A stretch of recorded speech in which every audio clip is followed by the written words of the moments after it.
Hey guys! I am 4 weeks postpartum. How exciting. And that means Emma is almost a month old. So I did a video and the sound actually cut out halfway through the video. So, and the video was things no one told me to expect after having a baby. So I wanted to go ahead and redo that video and also give a 4-week postpartum update. So if this is 2 videos, then it's 2 videos, but hopefully not.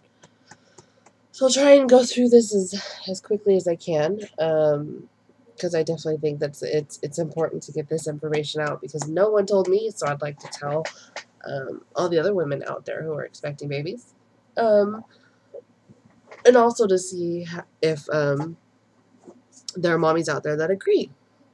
So, first up, no one told me how swollen my genitals were going to be. I pushed for only 45 minutes, and after, about a week after, I stayed swollen, and it was pretty bad. My pubic area was swollen up to the size of a softball, and it was like that for a while. And I did have severe swelling from all the water weight that I had on, the water retention, and that played a role in it. But yeah, it was pretty bad. I mean, a softball size, is horrible. So, warning, you are going to swell like crazy, and the ice packs that the nurses give you are amazing. So use them up. Let's see.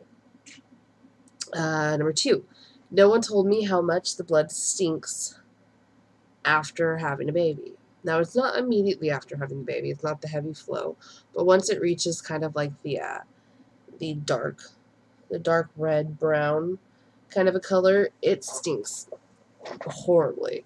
I showered probably 2 or 3 times a day just to not smell. And it was horrible. And I changed my pad. I continued to change my pad every time I went to the bathroom almost, just because it smelled so bad. So, plan on smelling really nasty and not wanting to be around anyone because she smells so bad. Let's see.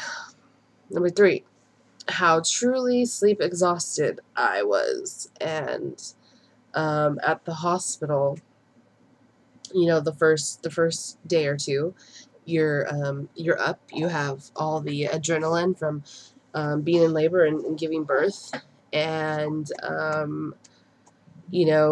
after everything, the adrenaline kind of leaves your body. You're just exhausted and you want to sleep, but you can't because you have a new baby. And just when you want to go to sleep, baby decides it's time to wake up and time to feed, or the nurses come in, they bug you, and they want to take your blood pressure, they want to take your temperature, they want to check the baby, or this and that. So you're like, wow.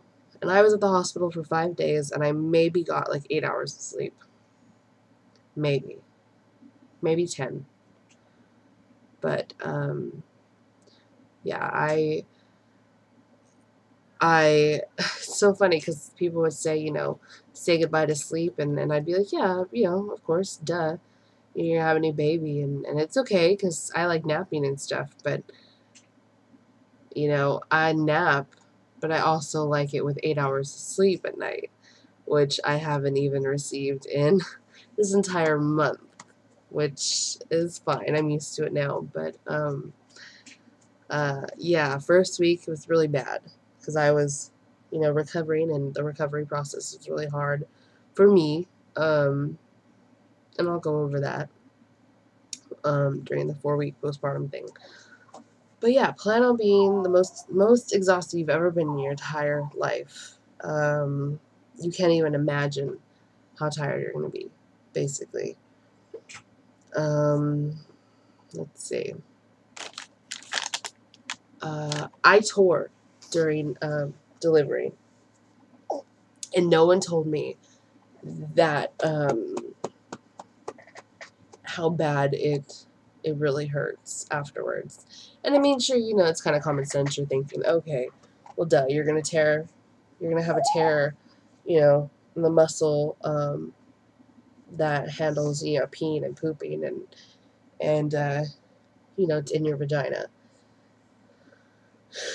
But I did, like, that was the first thing from my mind when I was delivering, was tearing. And you know, once I delivered, he was like, Rachel, you have, the doctor was like, you have second-degree tears, so I'm going to stitch you up. And, you know, he was poking me with the local, gave me the local, and it helped. But I still felt the needles going in and the stitches pulling, and so it definitely hurt. But afterwards, I'm, you know, like I said, 4 weeks postpartum, and I still have a few stitches in, and they don't hurt as bad, but they were terrible. I mean, the second-degree tear, it's into the muscle, so it affects everything down there. It affects when you pee, when you poop, when you cough, when you laugh, everything. And it hurts so bad. You know, at the hospital, I couldn't get comfortable because of the stitches, and there's other reasons. I had that damn catheter in. That ended up giving me a UTI. But anyways, let's see. And yeah, they're totally a pain in the ass. The stitches are terrible. They tell you to take a sitz bath, and for me, sitting on the sitz bath and having it just was not comfortable. I couldn't sit there for very long. Maybe, you know, maybe 5 minutes at a time I was able to sit there because it was just not comfortable. Let's see. Number 5. Okay, seriously. They tell you to get lots of rest and take it easy the first, you know, 6 weeks and stuff, especially the first week. But they expect you to run around town and take the baby to the pediatrician and then go see your doctor. Like, you get out of the hospital, and then the next day you have to go to the pediatrician. And then the day after that, I had to go to the pediatrician. And, yeah, the first week I went to a total of 4 doctor's appointments, 2 of which were hers, 2 of which were mine, and it's just ridiculous. They tell you to sleep and get rest, and you have to run around town and drag the baby everywhere, and you're exhausted, and you can barely walk because, you know, I had stitches and stuff.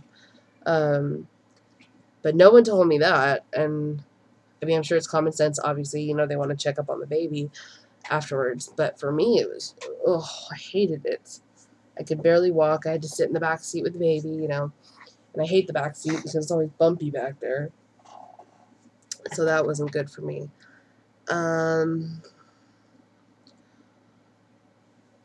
Yeah, so that's another thing. And let's see. The back pain. I've had some pretty bad back pain, mostly in my tailbone, and I'm sure it's from pushing and the pressure of the baby on my tailbone and stuff. But just from standing, if I stand too long, and it's better now. But if I stand for too long, I get this really bad pressure in my tailbone and also in my groin. And I can't stand for too long, and sitting hurts. I can't sit in the same spot for too long. I have to kind of get comfortable and just move around. I also kind of have this like dull backache in my mid back. Kind of like my rib cage area, and I'm not sure exactly what that is right now, because it's kind of where it's like my stomach, and it kind of radiates to the back, and that just kind of started recently, and it doesn't hurt, it's just kind of like a weird feeling, like a strange sensation, I don't know. The best thing I can say is a dull ache, and I hope it's not my gallbladder, because I know that gallbladder attacks are pretty common. But I think if it was my gallbladder or my pancreas, I would know for sure, because, yeah, not too happy. Not too, yeah, not too, brain dead. Anyways, let's see. Yeah. Total brain dead. Pregnancy fart, I guess, or post-pregnancy fart. Let's see. So yeah, the backache is terrible. Getting comfy after birth. They had me in this bed that adjusted to relieve pressure points and stuff to help with circulation of the blood, so you don't get clots and stuff for being on bed rest. And I hated it. I hated it because if I got comfy and the bed would adjust itself, kind of like it was kind of like an air bed almost, and it just drove me nuts. And with the catheter in, with the enormous amount of pads I had on to catch the blood, with the ice pack, with the tux pads, with just everything, it was just so, I was uncomfortable with the IV cords, with just everything. It was the worst. And I know for me, my experience was completely different than what most women have. I was kind of an exception, and I had a rough labor and delivery.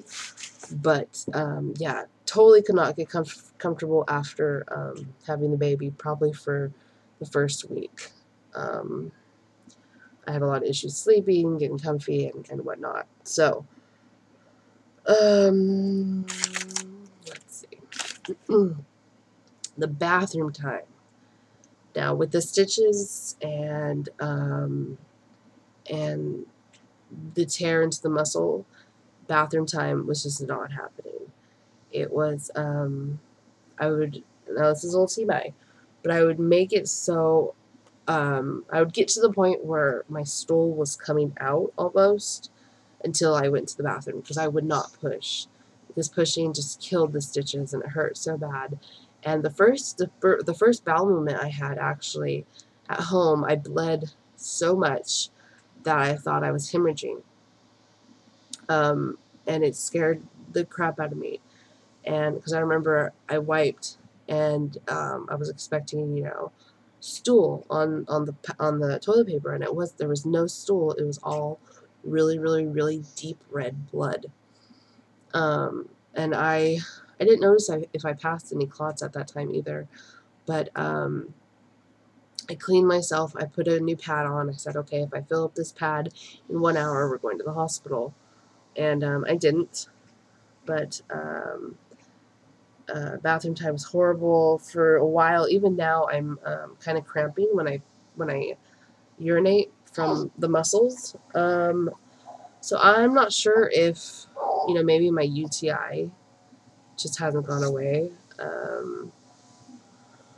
Because I feel fine, but I cramp. Excuse me, I cramp a little bit whenever I pee. And hang on just a second.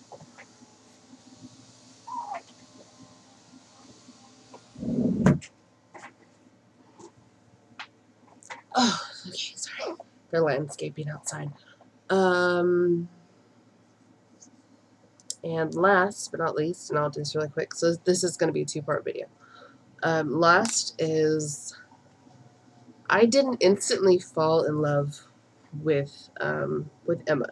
I thought it was going to be she's on my stomach, and I catch eyes with her, and we lock eyes, and I'm just completely just in love with her, and it just changes my life. Well, that wasn't the case at all. At the time, I was just like, she's out, and they put her on my belly, and I looked at her, and they grabbed her and moved her away because she pooped in the birth canal, so they had to clean out her lungs and stuff. So they took her away, and then they brought her to me, and we did skin to skin, and we did breastfeeding and stuff. And it wasn't until the nurse took her to the nursery and brought her back that I fell in love. Because once she came back and I looked at her, I said, "That's my baby. That is my daughter. That is my daughter." And okay, I'm going to continue this video on the next video.